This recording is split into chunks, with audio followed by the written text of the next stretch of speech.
स्वागत है आपका एस्टॉनिशिंग फैक्ट्स में। क्या मोर बारिश की भविष्यवाणी कर सकता है?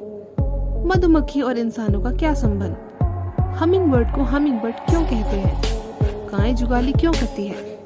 क्या पेंगुइन के दांत होते हैं? अगर आपको भी इन सब के बारे में जानना है तो वीडियो को पूरा देखिए। Fact number 1। दोस्तों, जंगल में मोर नाचा किसने देखा? यह कहावत तो आपने सुनी होगी, लेकिन क्या आपने सच में मोर को नाचते हुए देखा है? अगर हाँ, तो कमेंट में जरूर बताइए। यह एक देखने लायक खूबसूरत नज़ारा है। आपने लोगों को यह कहते तो सुना होगा कि मोर का नाचना बारिश के आने का संकेत है। यह कितना सच है, आइए जानते हैं। दुख की बात है कि रियलिटी उतनी अच्छी नहीं है जितनी लगती है। दरअसल एक मोर अपने पंख मोरनी को आकर्षित करने के लिए खोलता है और नृत्य करता है। मोर बरसात के मौसम के दौरान प्रजनन करते हैं, इसलिए यह केवल एक कोइंसिडेंस है। यदि आपने मोर का नृत्य देखा और उसके तुरंत बाद बारिश हुई। Fact number 2। पृथ्वी पर जिंदगी की धड़कन है मधुमक्खियाँ। आइए जानते हैं कैसे। दोस्तों, शहद या शहद से बनने वाली चीजें आप सभी को पसंद होंगी और हम रोजाना शहद का सेवन जरूर करते हैं। शहद मधुमक्खियों के द्वारा बनाया जाता है और आपको ये जानकर हैरानी होगी कि मधुमक्खियां इस संसार में 3 करोड़ साल से भी अधिक समय से हैं और इस संसार को जीवित रखने में मधुमक्खियों का एक बहुत बड़ा हाथ है।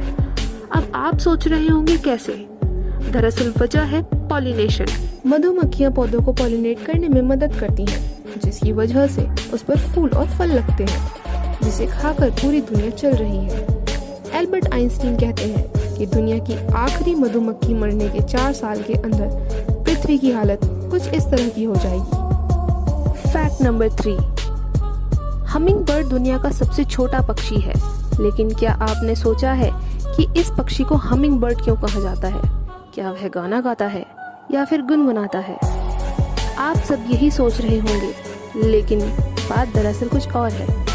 जब हमिंग बर्ड उड़ता है तो उड़ान के दौरान यह पक्षी 1 सेकंड में, ध्यान से सुनिएगा, 1 सेकंड में करीब 80 से 100 बार अपने पंख फड़फड़ाता है और यह इतनी तेजी से होता है कि आप अपनी आंखों से पंखों को फड़फड़ाते नहीं देख सकते। लेकिन अगर आपको पंखों का फड़फड़ाना देखना है तो आपको अल्ट्रा स्लो मोशन की जरूरत पड़ेगी। पंखों के फड़फड़ाने के दौरान एक हमिंग साउंड आता है, इसलिए इस पक्षी को हमिंग बर्ड कहा जाता है। Fact number 4।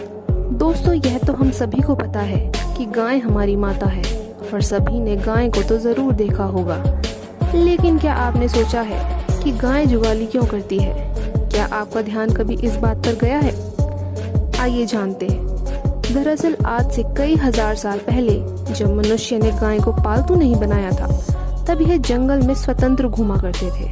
अब जाहिर सी बात है कि जंगल में शेर, चीता तथा मांस खाने वाले अन्य जानवर अपने भोजन की तलाश में इधर उधर घूमते थे। इन भयानक जानवरों से खुद को बचाने के लिए गाय घास और पेड़ों की पत्तियों को जल्दी जल्दी निगलकर सुरक्षित स्थान पर पहुंच जाते थे और जब उन्हें लगता था कि अब कोई खतरा नहीं है तो निश्चित होकर जल्दी जल्दी निगले हुए खाने को जुगाली कर पचाती थी। यही कारण है कि जिसकी वजह से गाय में जुगाली की आदत विकसित हो गई।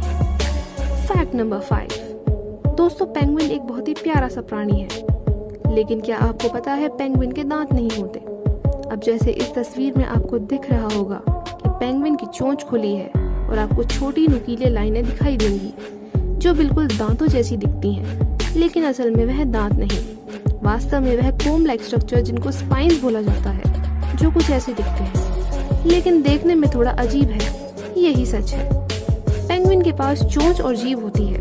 चोंच का नुकीला सिरा मछली पकड़ने के काम आता है। बेशक पेंगुइन के पास दांत नहीं होते, लेकिन उनकी जीभ और मुंह की छत पर दांत जैसे दिखने वाले स्ट्रक्चर्स पाए जाते हैं, जो कि केराटिन से बनते हैं।